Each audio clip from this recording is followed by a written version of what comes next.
Hello welcome friends. तो कैसे हो आप लोग। तो देखो हम लोगों का जो लेक्चर चल रहा है बहुत मज़ा भी आ रहा है, पढ़ने में मज़ा आते रहेगा इसी तरीके से। तो हम लोग ने जितने भी आज तक लेक्चर किए सारे लेक्चर्स आपको अच्छे से रिवाइज कर लेने हैं, तो ही आपका कंसेप्ट क्लियर होगा। Because revision practice is the only key to get a good marks, right. तो वेलकम बैक। तो हम लोग अपने टॉपिक पे आएंगे। तो आज का हम लोग का जो टॉपिक है वो नए चैप्टर के ऊपर बेस्ड होगा। We are starting with chapter number 13 carbon and important element. तो हम लोग कार्बन के बारे में डील करने वाले हैं। बहुत इंपॉर्टेंट एलिमेंट है ऐसा हमें बताया गया। तो हम लोगों के अंदर एक क्यूरियोसिटी आ गई होगी कि ये जो कार्बन इसको इतना इंपॉर्टेंस क्यों दिया गया है। तो ऑल दिस थिंग हम लोग कार्बन के बारे में ये चैप्टर में समझने वाले हैं। तो welcome back to a wonderful सा चैनल द एसएम एकेडमी। तो सब लोगों को रेडी हो जाना है and let us begin. Okay, तो देखो हम लोग है ना, ये जो चैप्टर है कार्बन एंड इंपॉर्टेंट एलिमेंट, इसको समझने के लिए कुछ केस स्टडी करेंगे। Okay, so what do you mean by case study. Case study means we are going to take some of the example that we see in our daily life. हम लोग जो अपने डेली लाइफ में देखते हैं ना, कुछ एग्जाम्पल लेंगे और उस एग्जाम्पल की मदद से समझने की कोशिश करते हैं, और उससे जो कंक्लूजन मिलेगा वो कंक्लूजन हमारी मदद करेगा इस चैप्टर को समझने के लिए। ओके, तो यहाँ पे देखो मैंने 3 डायग्राम बनाया। ओके, तो suppose this is a container full of milk. इसके अंदर हम लोग ने मिल्क रखा है, ठीक है, मिल्क भर के रखा है, ठीक है। यहाँ पे एक कंटेनर है जिसके अंदर हम लोग ने एक वुडन ब्लॉक रखा है, ठीक है, एक वुडन ब्लॉक मैंने रखा है। और यहाँ पे एक कंटेनर जिसके अंदर एक लीफ रखा है मैंने, ठीक है। You know that all this thing, जैसे मिल्क है तो काउ मिल्क है तो it is obtain from animal, है ना। Okay, this is wooden block, this is leaf, तो this material is obtain from plant. तो बेसिकली हमें पता है कि हमारे जो नीड्स होते हैं वो नेचर से ही फुलफिल होते हैं। It can be plant, it can be animal and any indirect, हम बोल सकते हैं कि directly indirectly obtain from nature. तो इसको मैंने क्या किया, बेसिकली मैंने इन तीनों को हीट किया। जैसे यहाँ पे हम लोग हीट कर रहे हैं, ठीक है, इसको भी हम लोग ने हीट किया and as well as this particular material, right. So we have heated each and every material.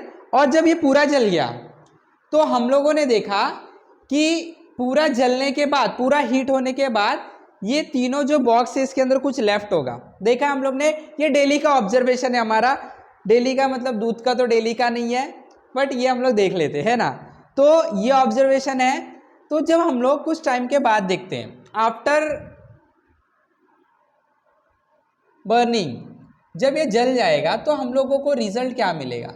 The result obtain is, result क्या मिलेगा हम देखेंगे, there is some black material left behind in this container, right. कुछ तो काला काला चीजें इसके अंदर रह जाएगा, राइट। तो यहाँ पे हम लोग लिखते हैं ए ब्लैक मटेरियल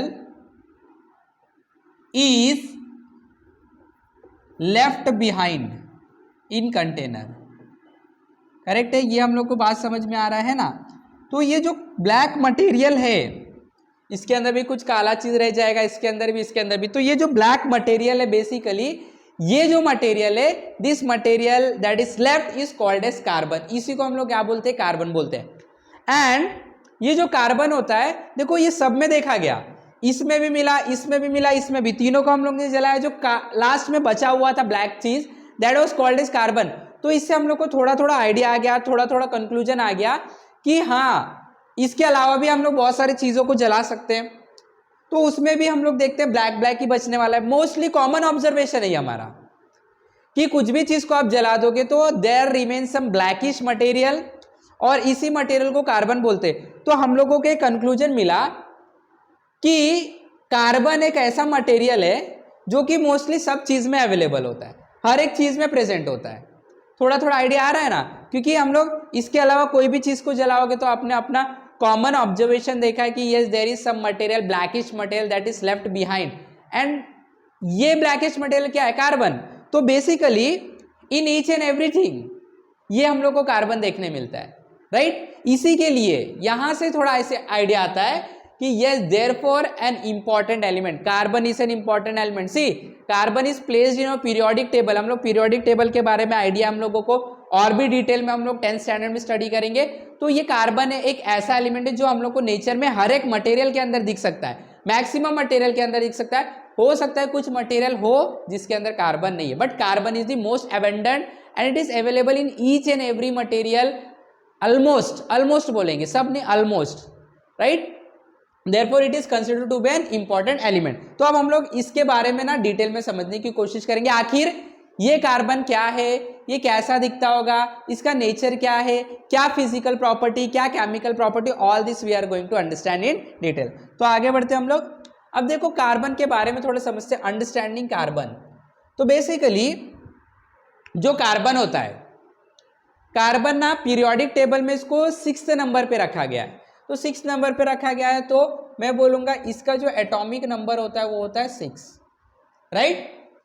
सिंबल, इसका सिंबल होता है कैपिटल सी, कैपिटल सी से इसे डिनोट किया जाता है, कार्बन कैपिटल सी, राइट। और एटॉमिक नंबर होता है 6। एटॉमिक मास बेसिकली अभी तक के आइडिया के हिसाब से हम लोगों को लगता है एटॉमिक मास हमेशा एटॉमिक नंबर का डबल होता है, राइट। तो ये आइडिया है, but it is not perfect thing, but fine. 12 double हो गया एटॉमिक नंबर का, 12 एटॉमिक मास। इलेक्ट्रॉनिक कॉन्फ़िगरेशन, तो पहले देखो इसके पास 6 इलेक्ट्रॉन है, तो पहले ऑर्बिट में सेकेंड 2 इलेक्ट्रॉन आएगा, बाकी के 4 इलेक्ट्रॉन सेकेंड ऑर्बिट में जाएंगे। This is called as electronic configuration. Valency, valency मतलब the number of electron that is available in outer most orbit, कितना है 4, तो valency is 4। And what is nature, nature जो है वो है ये नॉन मेटल, क्या है ये, non metal and poor conductor of electricity, poor conductor, electricity को अलाउ नहीं करता। नेचर कैसा है, नॉन मेटल, ये नॉन मेटल है।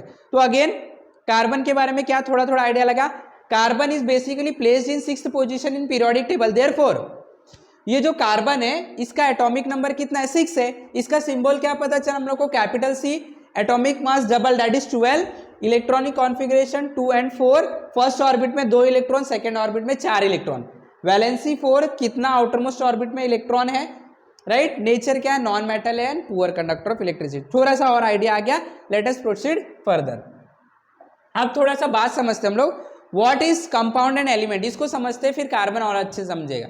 देखो कंपाउंड और एलिमेंट की जब मैं बात करूं तो मैं सबसे पहले आपको बताता हूं एलिमेंट क्या होता है। तो बेसिकली एलिमेंट जो होता है it is the purest form of any material which is directly available in nature. हम लोग को कोई भी चीज जो प्योर फॉर्म में नेचर से मिलता है उसको एलिमेंट बोलते हैं। जैसे मैंने बोला आपको कार्बन, तो ये एक एलिमेंट है, pure carbon element, copper element है, ऑक्सीजन एलिमेंट है, और जैसे कि फेरस एलिमेंट है। तो जो भी चीज इंडिविजुअल स्टेट में रहता है, खुद अकेला होता है, उसकी आइडेंटिटी खुद उससे ही होती है, प्योर फॉर्म में होता है, उसको हम लोग क्या बोलते हैं, एलिमेंट बोलते हैं। क्या बोलते हैं, एलिमेंट। तो यहाँ पे हम लोग लिखेंगे a purest form of material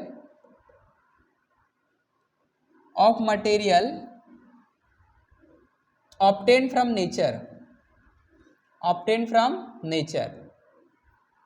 is called as element. इसको क्या बोलते हैं हम लोग, एलिमेंट। एग्जाम्पल कॉपर हो गया, फेरस हो गया, ऑक्सीजन हो गया, कार्बन हो गया, ये सारे क्या है, क्या है, ऑक्सीजन O2 नहीं, O अभी फिलहाल O, ऑक्सीजन, ठीक है। ये क्या है, एलिमेंट, प्योर फॉर्म में, प्योर फॉर्म, कोई भी इसके साथ मिक्स नहीं है। अब इसके जो सबसे छोटा यूनिट होगा उसको बोलते हैं एटम। क्या बोलते हैं, एटम।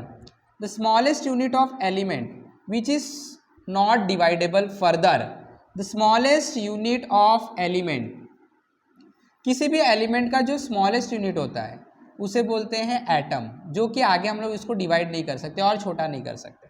एक एलिमेंट है कार्बन है, इसको तोड़ा और तोड़ा और तोड़ा, तोड़ते तोड़ते सबसे छोटे हिस्से पे पहुंच गया, उसको हम लोग क्या बोलेंगे, एटम बोलेंगे।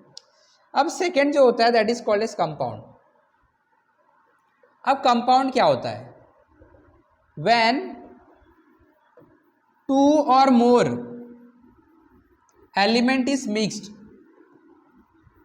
टुगेदर, या तो combined together, we get compound. हमें क्या मिलता है, कंपाउंड मिलता है। फिर से देखो, पहले जो था मटेरियल वो इंडिविजुअल स्टेट में था, प्योर था। तो anything which is in industrial pure which is directly obtained from nature is called as element, and the smallest unit of that element is called as atom. But when we talk about compound, when 2 or more element, जब 2 या 2 से ज्यादा element को mix कर दोगे तो वो compound बन जाता है। जैसे एग्जांपल लेते हैं, कार्बन डाइऑक्साइड, देखो ऑक्सीजन और कार्बन को मिक्स कर दिया, water molecule H2O, nitrogen dioxide NO2, तो ये देखो इसमें बहुत सारे मॉलिक्यूल्स मिक्स है, sorry not molecule, atom, element, carbon oxygen, hydrogen oxygen, nitrogen oxygen, तो इसे हम क्या बोलेंगे, कंपाउंड। और इसका जो सबसे छोटा हिस्सा होता है उसको बोलते हैं मॉलिक्यूल्स। यहाँ पे लिख सकते हैं the smallest unit of compound, smallest unit of compound is called as molecules. क्या बोलते हैं? मॉलिक्यूल्स। ठीक है, तो हम लोग को क्या समझ में आया? हम लोग को दो चीज समझ में आया। Element, the purest form of any material which is obtain from the nature, जो नेचर से हमें डायरेक्ट मिलता है उसको हम क्या बोलते हैं? एलिमेंट बोलते हैं। एलिमेंट का सबसे छोटा यूनिट जो होता है that is called as atom. अगर आप दो या दो से ज्यादा एलिमेंट को मिक्स कर दो, कोई भी एलिमेंट चलेगा, कोई प्रॉब्लम नहीं हमें, तो हम उसका नाम कंपाउंड रख देंगे। कंपाउंड का सबसे जो छोटा हिस्सा होता है उसको हम लोग क्या बोलते हैं? मॉलिक्यूल बोलते हैं। This is concept. ओके, चलो अब देखो, कार्बन बेसिकली जो है ना, कार्बन कहां पे मिलता है? तो कार्बन का प्रेजेंस मोस्टली हर एक चीज में होता है। तो जिसके अंदर कार्बन प्रेजेंट होता है उस पर्टिकुलर चीज को हम लोग ऑर्गेनिक कंपाउंड बोलते हैं। ध्यान से सुनो, बहुत important term. Anything in which there is a presence of carbon, जिसके अंदर कार्बन प्रेजेंट रहता है, atomic number 6, symbol capital C, जिसके अंदर कार्बन प्रेजेंट होता है उस मटेरियल को हम लोग ऑर्गेनिक कंपाउंड बोलते हैं। क्या बोलते हैं? Organic compound. तो ऑर्गेनिक कंपाउंड किस में होगा? तो बेसिकली ऑर्गेनिक कंपाउंड नेचर में होगा, और नेचर में बेसिकली मोस्टली क्या है? Plant and animal. क्या है? Plant and animal. तो कोई भी कंपाउंड जो प्लांट और एनिमल से डिराइव होता है, डायरेक्टली और इनडायरेक्टली, डायरेक्टली या तो इनडायरेक्टली, जो प्लांट और एनिमल से डिराइव होता है उसी को हम लोग क्या बोलते हैं? Organic compound. क्या बोलते हैं उसको? Organic compound. और दूसरा, जो भी compound is obtain from minerals, खनिज से हम लोग को जो कंपाउंड मिलता है that is called as inorganic compound. क्या बोलते हैं? ऑर्गेनिक और इनऑर्गेनिक कंपाउंड दो होते हैं। तो जिस मटेरियल के अंदर कार्बन का प्रेजेंस होता है उसको ऑर्गेनिक कंपाउंड बोलते हैं, जिसके अंदर कार्बन का प्रेजेंस नहीं उसको इनऑर्गेनिक कंपाउंड बोलते हैं। या तो the compound that is directly और indirectly obtain from plant and animal is called as organic compound.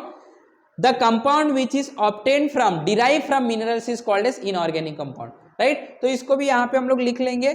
थोड़ा सा मैं स्पेस बना लेता हूं।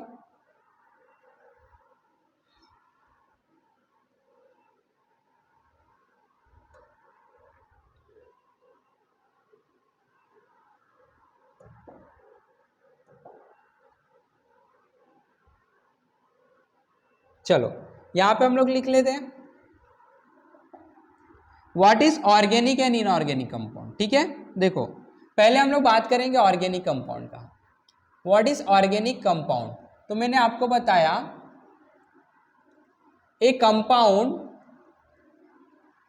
That is obtained from, obtained या डिराइव्ड डायरेक्टली और इनडायरेक्टली फ्रॉम प्लांट्स और एनिमल्स। ध्यान से देखना, कोई भी चीज जो प्लांट और एनिमल से मिलता है वो हमेशा ऑर्गेनिक कंपाउंड होगा, हमेशा ऑर्गेनिक कंपाउंड होगा। या तो फिर, और आप लिख सकते हो ए compound containing carbon is called organic compound. इसको भी आप ऑर्गेनिक कंपाउंड बोल सकते हैं।